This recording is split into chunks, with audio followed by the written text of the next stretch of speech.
सो अब एग्जाम्पल देखते हैं। Check the given retaining wall for stability against sliding and overturning. तो हमें कौन कौन से मोमेंट्स के लिए देखना है इसको, कौन कौन से स्टेबिलिटी चेक लगाने हैं, एक स्लाइडिंग का और एक ओवरटर्निंग का। तो ये मैंने एक हाइपोथेटिकल सेक्शन लिया है क्योंकि ये बहुत ही बेसिक सेक्शन है और ऐसा सेक्शन हम जनरली फील्ड पे यूज नहीं करते हैं, हम थोड़ा सा बेस स्लैब यूज करते हैं, ठीक है। तो इसलिए ये सेक्शन को मैंने थोड़ा बहुत ही बड़ा ले लिया है सिर्फ आपके कैलकुलेशन पर्पस के लिए। तो हम क्या अज्यूम कर रहे हैं कि ऊपर टॉप विड्थ, क्रेस्ट विड्थ कितनी है 2 मीटर्स, बेस विड्थ कितनी है 2.25 मीटर्स, बैक स्लोप कितनी है, स्ट्रेट है, हाइट कितनी है रिटेनिंग वॉल की 6.25 और बैकफिल की स्लोप कितनी है 0, बिल्कुल हॉरिजॉन्टल बनाया है मैंने आपका बैकफिल। सॉइल की वैल्यूज दे रखी हैं, unit weight 12 kilo newton per metre cube, phi is 30 degree, c is 0। अब यहाँ पे अलग वैल्यू दे रखी है, अब यहाँ पे सेम वैल्यू दे रखी है पर यहाँ पे अलग वैल्यू दे सकता है। तो अलग वैल्यू देगा तो हमें जब हम टैन डेल्टा यूज कर रहे होंगे तो हमारे को कौन सा फाई यूज करना पड़ेगा, ये वाला फाई यूज करना पड़ेगा। अभी तो दोनों सेम है इसलिए फर्क नहीं पड़ रहा, पर अगर यहाँ पे कोई और वैल्यू होती तो डेल्टा हमने इस फाई से कैलकुलेट करना था, नीचे वाले फाई से, ठीक है। तो हमें क्या क्या दे रखा है, height of the retaining wall 6.25, gamma of soil through out लिख दिया है मैंने क्योंकि सारा सेम है 12 kilo newton per metre cube. ये भी ज्यादा होता है पर सिर्फ स्टेबिलिटी सेव कराने के लिए हमने कम वैल्यू ली है। सी इज इक्वल टू 0 मतलब कोहेजनलेस सॉइल है और phi is equal to 30 degrees.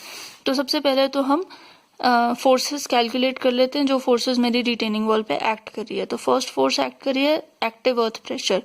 ध्यान रखो कौन सा अर्थ प्रेशर यूज कर रहे हैं, एक्टिव अर्थ प्रेशर। तो active earth pressure will be half K a gamma h square. K a की value 1 minus sine phi upon 1 plus sine phi, phi is equal to 30 degrees, इसलिए K a की value कितनी आ गई 1/3। तो अगर आप इसमें सब्सटीट्यूट कर दोगे वैल्यूज तो आपके पास अर्थ प्रेशर की वैल्यू आ जाएगी 78.125 kilo newton per metre of the wall. पर मीटर ऑफ द वॉल क्यों बोल रहे हैं, क्योंकि हम इस तरीके से ले रहे हैं इसको, इस तरीके से हमने ये वाली विड्थ तो कंसिडर करी ही नहीं, हम तो सिर्फ क्या कंसिडर कर रहे हैं, उसका क्रॉस सेक्शन कंसिडर कर रहे हैं। तो हम अज्यूम कर रहे हैं कि ये विड्थ कितनी ले रहे हैं हम एट अ टाइम 1 मीटर। कितनी लेंथ है इस, अगर आप देखोगे सामने से, अगर आप देखोगे तो आपको कुछ वॉल दिखाई दे रही है, ठीक है। तो ये कितनी है 1 मीटर, तो इसलिए यहाँ पे लिखा गया है kilo newton per metre of the wall. Next है self weight of the wall. Next हमने निकालना है weight of concrete. Self weight के लिए मैंने इसको 2 पार्ट्स में डिवाइड कर दिया है, एक ले लिया है रेक्टेंगल और दूसरा ले लिया है ट्रायंगल। रेक्टेंगल की डायमेंशन है 2 इंटू 6.25। अगर मैं देखूं रेक्टेंगल का एरिया 1 है, section 1 is rectangle, section 2 is triangle. तो A1 कितना हो गया 6.25 into 2 which is equal to 12.5। x1 कहाँ से आएगा, टो से आएगा। टो से कैलकुलेट करने के लिए पहले तो मुझे ये पूरा का पूरा वैल्यू यहाँ तक लेनी पड़ेगी, यहाँ से लेके टो, यहाँ से लेके यहाँ तक तो मुझे पूरा जाना पड़ेगा। फिर इसके आगे मैं कितना जाऊंगी to the centroid of the rectangle. तो मेरी कैलकुलेशन क्या रहेगी 0.25, ये वाला 0.25, ये वाला 0.25 प्लस 2/2, क्योंकि रेक्टेंगल का सेंट्रॉइड कहाँ पे होता है उसके सेंटर में, तो प्लस 2/2।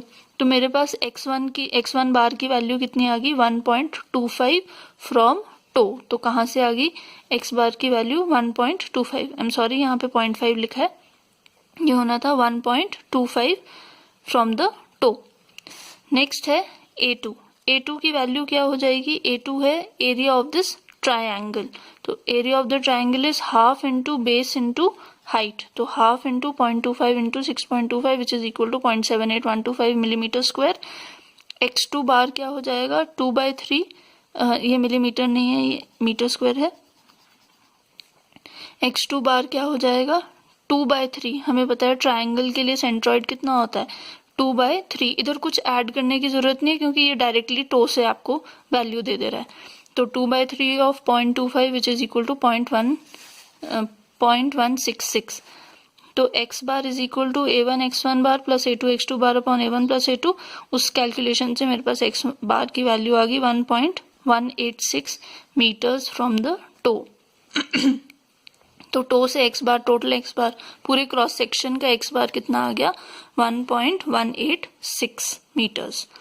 ठीक है, तो अब कंक्रीट का एरिया निकाल लेते हैं। कंक्रीट का एरिया कितना हो जाएगा 25 इंटू a1 प्लस a2। 25 मैंने एज्यूम किया है, आप 24 या 23 भी एज्यूम कर सकते हो, आपको जस्ट लिख देना है।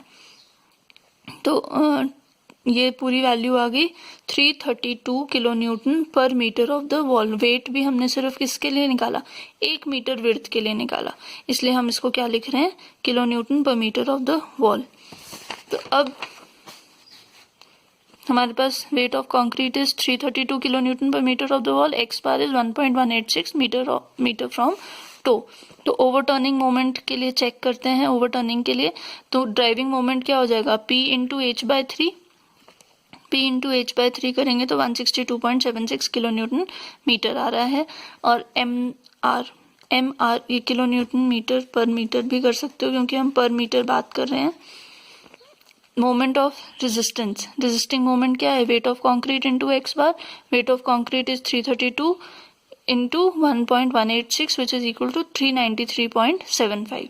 अब हमें फैक्टर ऑफ सेफ्टी देखना है। फैक्टर ऑफ सेफ्टी क्या होता है, resisting moment upon driving moment या ओवरटर्निंग मोमेंट। तो वो कितना आ गया हमारे पास 2.42, और हमने देखा था कि कितनी उससे वैल्यू होनी चाहिए, ग्रेटर देन 2। तो है ग्रेटर देन 2, इसलिए it is safe in overturning. Next check करते हैं स्लाइडिंग के लिए। स्लाइडिंग में हमने एडिशन की वैल्यू 0 कर दी है, तो स्लाइडिंग की एफ आर की वैल्यू कितनी हो जाएगी, R tan delta which is equal to W concrete, क्योंकि आर में हमारे पास क्या है, रिएक्शन में, नॉर्मल रिएक्शन में सिर्फ वेट ऑफ कॉन्क्रीट है। टैन डेल्टा की वैल्यू नहीं दी है, इसलिए मैंने कितनी कैलकुलेट कर दी, 2/3 into 5 which is equal to 20 degrees. अगर मैं रेजिस्टिंग फोर्स अब कैलकुलेट करूं तो कितनी हो जाएगी, W concrete into tan delta which is 120.84 kilo Newton. Sliding के अगेंस्ट फैक्टर ऑफ सेफ्टी कितना हो जाएगा, F R upon P. P क्या है, अर्थ प्रेशर। अर्थ प्रेशर हम ऑलरेडी कैलकुलेट कर चुके हैं, यहाँ पे अर्थ प्रेशर हमने कैलकुलेट कर लिया है। तो ये कितना हो जाएगा 120.84 which is F R upon 78 which is equal to 1.547 greater than equal to 1.5, hence safe. तो हमारा जो ये क्रॉस सेक्शन है, हमने चेक किया कि ये जो क्रॉस सेक्शन हमें गिवन है ये सेफ है स्लाइडिंग में भी और ओवरटर्निंग में भी। तो आपने कुछ चीजें ध्यान रखनी है, एक तो कि मैंने बेयरिंग कैपेसिटी का चेक नहीं लगाया है, अदरवाइज जब हम डिजाइन करते हैं तो एक और चेक लगाते हैं, सॉरी एनालिसिस करते हैं तो हम एक और चेक लगाते हैं which is known as bearing capacity check. और नेक्स्ट कि ये जो ये वैल्यूज है मैं आपको ऑलरेडी बता चुकी हूँ कि ये सारी वैल्यूज जो हैं ये हाइपोथेटिकल वैल्यूज नहीं है, इतनी मोटी रिटेनिंग वॉल नहीं होती है, ये सिर्फ कैलकुलेशन को समझाने के लिए लिया गया है। ठीक है, थैंक यू।